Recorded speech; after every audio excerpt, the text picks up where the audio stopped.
The purpose of this is to shine light on what Israel contributes to the world. This podcast shares the stories of Israelis who are extraordinary, who are shaping the world. And I'm your host, Jennifer Weissmann. After years of living in Israel, I see it clearly. The people of Israel are resilient, innovative, and impactful individuals contributing to mankind. And yet, most people do not understand in the world what Israel contributes. Israelis punch way above their weight given the size of the population vis-a-vis the rest of the world. I think it's 0.2% of the world population is Jewish. So this brings me to my topic today about filmmaking and you, Duki Dror, and what you're working on for the last 25 years. You were educated in America, and your films are sharing the chaos and the intricacies of Israeli relationships and other Middle Eastern relationships. So, welcome. Thank you. You're often focused on the struggle between the individual and the moral dilemma that humans have, and in particular, Israelis. I know your parents left Iraq. Yes. How did that struggle of humanity create Duki Dror today, the filmmaker? First of all, the main structure of drama is that of dilemmas. I was educated on drama. I studied classical theater. When you read the Greek plays, you see the struggle of dilemmas. You see the struggle of one person. You see the struggle how to choose between two evils sometimes, and that's basic of drama. Mm-hmm. That drama is a way to convey my ideas, my thoughts, my questions to the world. When you grow up as a son of refugees, basically, my father was in Iraqi jail for 5 years after he's been arrested at age 17 as part of the Zionist group. Mm-hmm. And my mom came to Israel when she was 12. Of course, they both were deported or escaped from their country as people that needs to create a new world, a new family, a new life Even. identity. Yeah. And in a country that is still trying to understand what's its identity. There's not a clear, it's a young country. What year was this? My dad was released in 52. My mom arrived to Israel in 51. 50, And they 50 or they 51. met in Israel. They met in Israel, yes. And they're both from Iraq. Yes, from Baghdad. Yeah. From Baghdad. What was your childhood like? We lived in Tel Aviv in a very Ashkenazi society, very European oriented. While at home, we had a very Arabic, I would say, culture of Iraqi, Jewish Iraqi, of course, but the language was Arabic sometimes. In your home? Yes.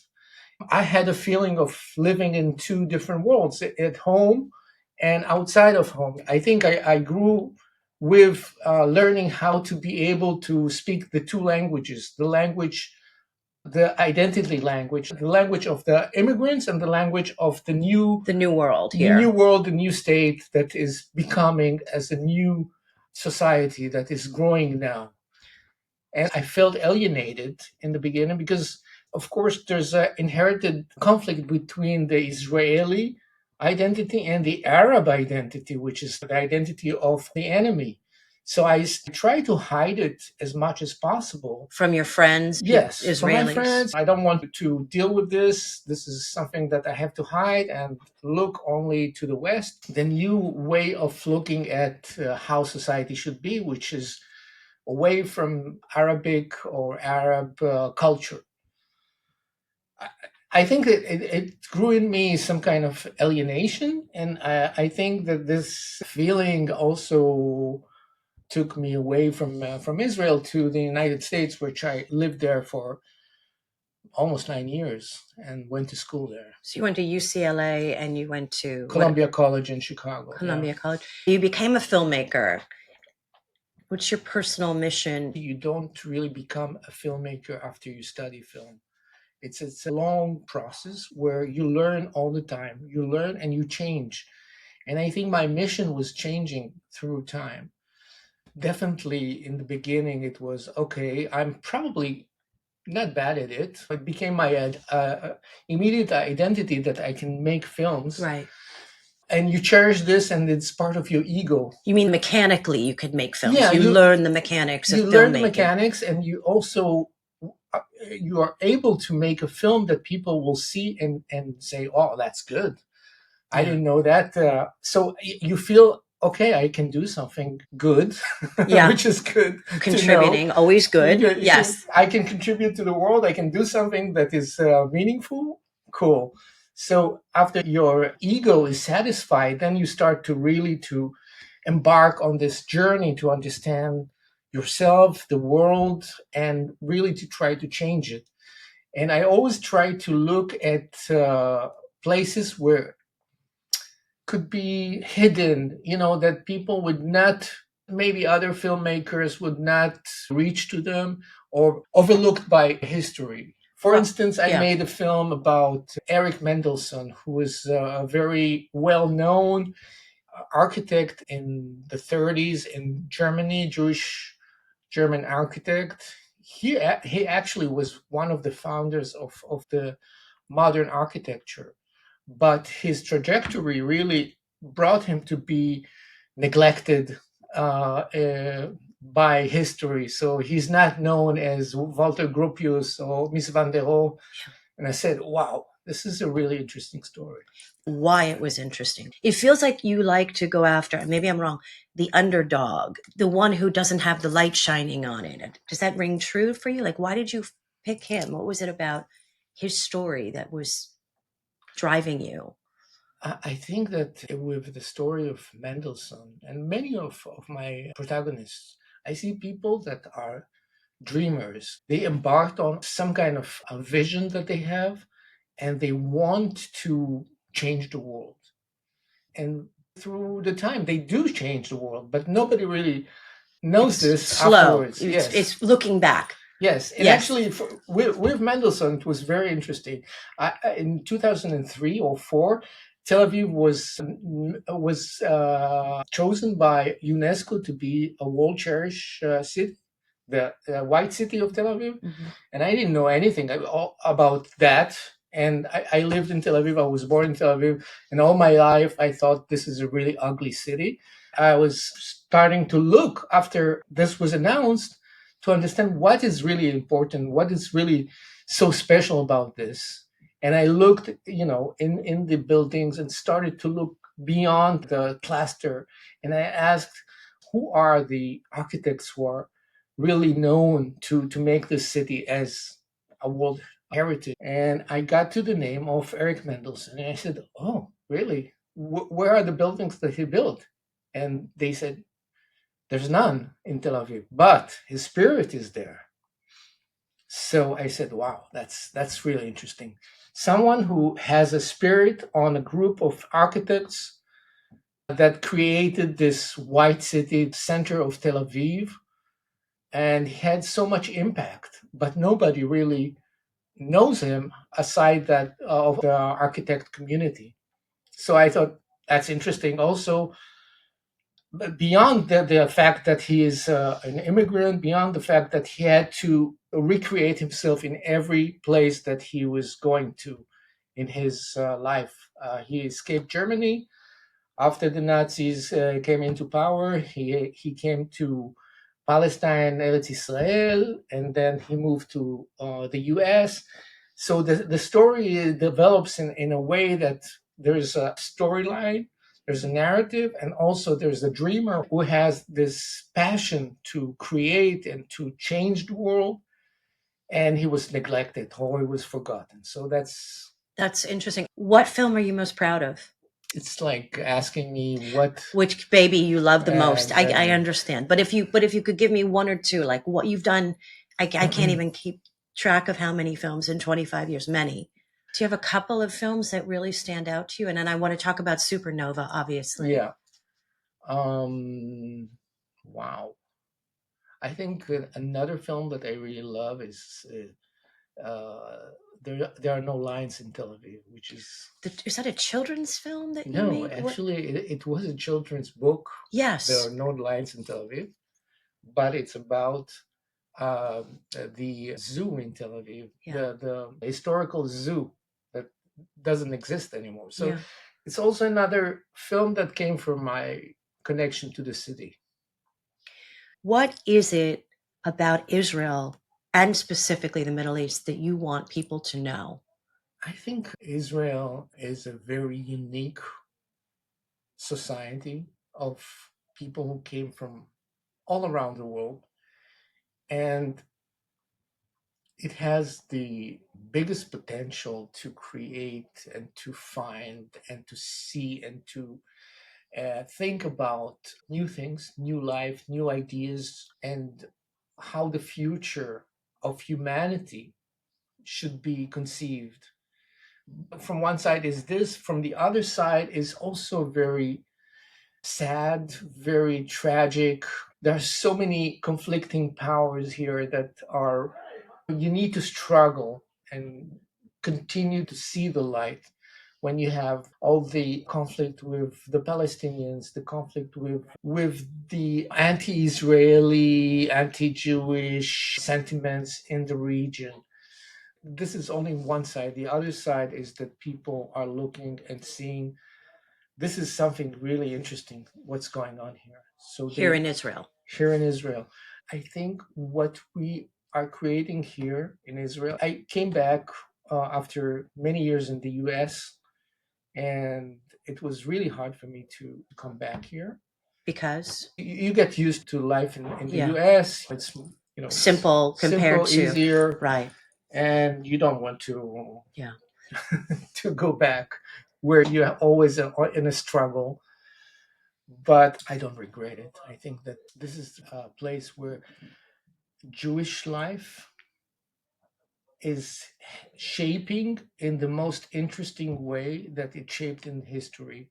I think what we have here is something that we create all the time and changing and evolving. The idea of Judaism not as a religion, Judaism as a philosophical idea. So for those not Jewish living in Oregon or Sri Lanka or whatever, what is specifically the Jewish idea in your mind? Well, you have to be doubtful. You have to doubt everything that is told to you, and you have to check and investigate and understand.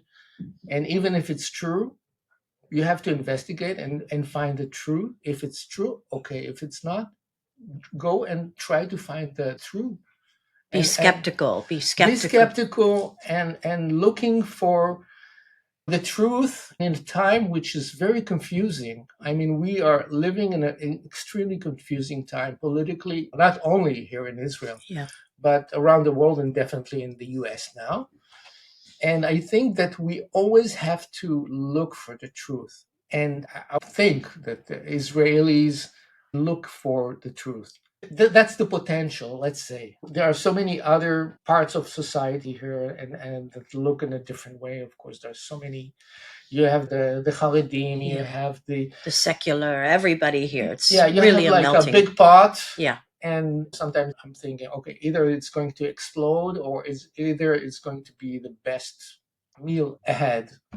I am optimistic because I think the ideas and the way that people are not confined to their own narratives, but also trying to seek above that, it is what will carry us to a better future.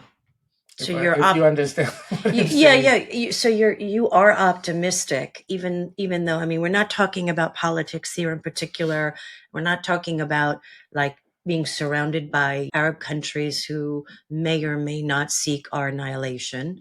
Questionable for everybody, but just the internal society here. There seems to be an enormous amount of tension between the pro-Bibi, the anti-Bibi, the what to do. And we have to understand that Israeli society is a young society. It's really young. I mean, 75 years 76, 77 years. Yeah. it's young. I mean, we're in the process of understanding who we are and how we want to envision our future. And of course, there are all these, societal processes are going on, and it's a brewing society. But I think, I do believe in the Israeli spirit. I do believe that there's something internally that you cannot change as culture, as heritage. We have a democratic soul. We're not an authoritarian. Everybody Of wants a voice here. course, we know that joke. You have two Jewish people. They have Thousand 20,000 opinions. opinions. Yeah. So true. I think the Jewish DNA is to be free and not to succumb to an authoritarian regime. So I think that's, even though we have um, different parts in this society that are looking for this authoritarian regime and I don't know, have a religious halakha state. Still, I think the DNA is stronger than anything. That's amazing. I actually read that your original name in Iraq was Wanderer. Darwish. Correct. And when Yes. your dad came here, he changed it to Freedom Yes. Dror. Yes. Correct? Yeah. Yeah. Yeah. That's a very interesting little snapshot. I want to talk about October 7th. Mhm. And following that, you had a burning need to, as a filmmaker, capture this real time. Explain about your film Supernova. I think that October 7th, it's not only me. I think almost all Israelis and probably Jews around the world, it was a wake-up call for them. Also for me, it was a double wake-up call. First, as a person who lives here, his nation was attacked, and could happen to my kids, could happen to my neighbor, and I had some people I knew that were part of this tragedy, that were victims in this tragedy. But I think this is one. But the second one is, it was a wake-up call for me as a filmmaker. I've been doing documentaries, and I did so many films, but this moment I felt that history is knocking on my door and I have to do something right away. Because we live now a historical time, and I cannot really just focus on the past. The past is now. The past and the present really converge, and I have to do something.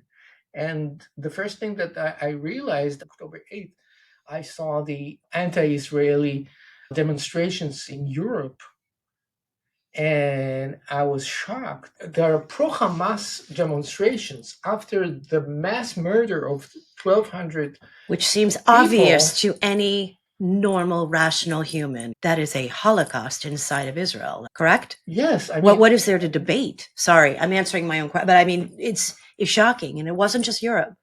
It spread across the U.S., right? Right, but it was just before Israel, I think, did one maneuver. There was one maneuver into Gaza, and already the voices of denial started. And I felt that, wow, I'm really violated. It's not only the violation of what happened, the 1,200 victims who were murdered in cold blood by the Hamas, and documented. I mean, you cannot really ignore that. You cannot really deny this. Right. But then there's a denial. Right. I said, okay, I have to do something. I called my partner in Germany. I'm working with a German production company.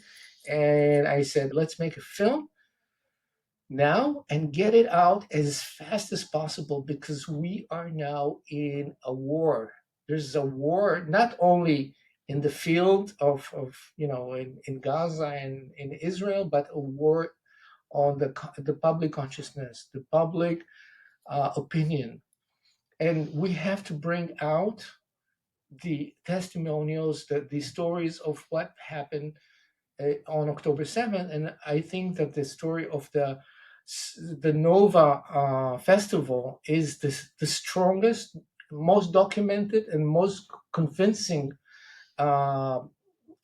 testimony for this horrific massacre. And so the Nova Festival, similar to Burning Man in America, right, where several thousand people, Israelis mostly, converge in the desert and listen to music and talk about peace and dance and enjoy their life for one evening. And it happened right, to coincide with the massacre. And I was actually told that Hamas did not know about Nova, that that was like a right, bonus for them. right, Was that right. your understanding? Yes, I hear, this comment, and that they knew about it, but definitely they didn't plan to go out and massacre, from the beginning. I think that it was a decision made in the field. Okay. I So think. Nova happens, the Hamas attacks. On the next day, on the 8th, you call your partner in Yeah. Germany, and then what happens? And then How'd you put it together so I fast? wrote really fast a proposal to the German television. The next day, we sent them the pitch deck, and the same day, we got a green light for production of the film. And 4 days later, we started to film the testimonials with the survivors of the massacre. So you got in a car and you went down south, or they were wherever the survivors. October 9th, we drove to the south, and we were going to meet one of the producers of the festival. There was a roadblock. The IDF didn't let us in, and he said, "Okay, wait for me. I will come in half an hour. I'll pick you up on a different dirt road, and we will go into the site." So you wanted to film at the Nova site. Yes, yes. Although there were terrorists still running around there, there was a very dangerous zone at that time. Because Israel had not contained the area and cleared out the terrorists at that That's point. correct. Okay. Yeah, that's correct. And so we were waiting for half an hour, and the half an hour became 1 hour, 2 hours, and 3 hours. 4 hours, it was completely dark. That must have been scary. Yeah, I mean, but you get used to it. You hear all the time just artillery and shots. It's so surreal, really. It's really surreal. You feel like you're in a Francis Ford Coppola film, and it's like Apocalypse Now. And Wow. but you see that this is reality. You were in a war zone Yeah. at that moment. Yeah. And the IDF had not gone into Gaza at this point, right? No, they started to the air and artillery, and they started to make insurgents into Gaza. First of all, they had to clear the area, that clear the Israeli side of the border, and there were still Hamas terrorists that were still in the area, and they had to eliminate them. Hiding in bushes, yeah, in the bushes, in the houses. yes. Bushes. Yeah. Hiding in bushes. Yeah, in bushes or in buildings and houses, and they had to remove them. And then the producer came after 4 hours maybe, and he was actually going to look for his colleague who was he was missing. He And attended Nova, the colleague? yeah, he was part of the producers Of Nova. of Nova. I see. Okay. And then he came back. When we met him, it's after he found his body. He was completely broken, and that was the third day. So on the fourth day, we already started to do really quick research. Who do we find as victims? And of course, because Israel is so small, each one of us, we were three filmmakers who worked on it, and each one of us knew some people who knew some people, and we got really quickly to find. We interviewed about 15 survivors from the Nova Festival, and we started to line them up to make interviews with them. Mm-hmm. And that was on the 4th, 5th, 6th day. So actually, we got raw testimonials from people who didn't tell their stories yet before, so they did first time to the camera, and it was really extremely difficult to do. all of us were in a state of trauma. They were in a state of trauma, but I felt that we have to get it. We have to get it Well, now. it's raw and real, Well, and when yeah. it's raw, they don't have time to process it. Just say what you saw, say what you felt, say what you went through, and give us this moment. And the feedback from outside of Israel for Supernova has been what? It was extraordinary. We were able to distribute it to countless territories. I think everywhere in Europe it was screened, and in South America, uh, and that's TV. And TV in the U.S. we're not able to distribute it in there, except in many, many, many festivals and special screenings that we did throughout the year after. It's still going on. So you do this film. Is it moving the needle at all? Yeah, I think so. It wasn't very easy. I mean, the whole thing was like an operation to get this testimonial film out as fast as possible. Mm-hmm. And of course, it's a very gruesome, difficult film.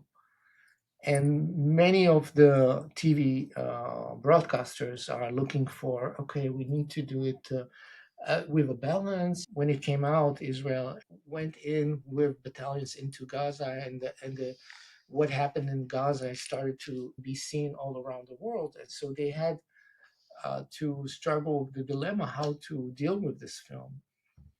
And we had difficulties, of course. The French television actually they pushed it. They didn't want to screen it they had a air date, and they pushed it, and they said that they had so many difficulties. They had legal difficulties that they want us to solve, and they knew that it's a very important film to show. And I didn't want to push it from our side too much, because I felt, okay, they will feel this is, Israeli. It's sort of a propaganda. It's not a propaganda. It's actually something that I felt it's for humanity. It's how really you violate humanity, and in the worst way that possible. And in the beginning, I wanted to fight back, but I said, okay, no. And my partners in Germany said, let us. They were completely behind us. They actually fought with the French to air it, and they actually were behind it 100%. And because of that, we were able also to distribute it very well around the world. And I think that they understood more than anyone else, that something like this is a red flag and to humanity. That if something like this can happen, and you don't really fight it in the hardest way, then it is It'll it's a repeat. problem. Yeah, it will repeat everywhere, and it's not only a story for Israel. What do you think the relevance of Israel is on the world in terms of filmmaking? I mean, I know we're talking about Supernova, and that's a very specific program here, and you've captured it. But like going forward, what's left to say? I think that we are here in a very interesting place, because we are in between the Western civilization and the Eastern slash Muslim Arabic world. We are sort of in between, needs to understand both. And we have the capacity to understand both. We can create an understanding on both sides, because we're in between the two, The East and the West, between the East and the basically. West. Yes, Yeah. we have the ability to translate, to understand both sides, and to find a way to envision something that will not threaten each side. Like the tip of the spear for the rest of the world, so to speak. Is that what you mean? Like if Israel can optimize between Eastern philosophy, Western thought, and be successful, that maybe this could be a way forward. I think so. I think that I don't see the Arab world as one big monolithic thing. There's many variants in it in the Arab world. I think you can find, and we can find, some new avenues to create these links between East and West. They're not in the way that it used to be. They're not the links that I will say the liberal Westerners used to think about, how to deal with the wild East, and we have to feel sorry for them, or we have to look out for them, or whatever. These parts in the Arab world that I think that are starting to maybe change in a small way in the UAE, in Saudi Arabia, right? and they start to understand that jihad is not a plan. We have to think differently about the world, about how do we envision the future, and it doesn't need to be with the sword. We have the understanding, the knowledge, and we have a heritage we can work with. In a way, you have to look at this world in a eye to an eye. You don't look at the East in a constanding way. You look at it as something that is, I feel it's part of me, but also with the West is part of me, and I feel that there's a a way to bring society, bring humanity to a new level without being to be feared from this side or from the other side. It's not a zero-sum game. It's not a zero-sum game. What I'm hearing you say is that the future is about the rise of moderate Arab countries like Saudi and UAE, and try to maybe add more to the Abraham Accords, who knows, but to make the conversation about the Arab world less about jihadi and more about maybe capitalism. And absolutely, I think that we have to look at also the Arab world as it used to be in the 11th century or 12th century. Actually, that they were continuing, and luckily they did the translation of the Greek literature. I mean, they kept the Western society, the Western culture, the Western heritage. Yeah. You see that the richness in this society, not only the jihadi part, which we, as long as we are look at it in a single vision, then that's what we're gonna get. Understand you. And we have to be supportive of the other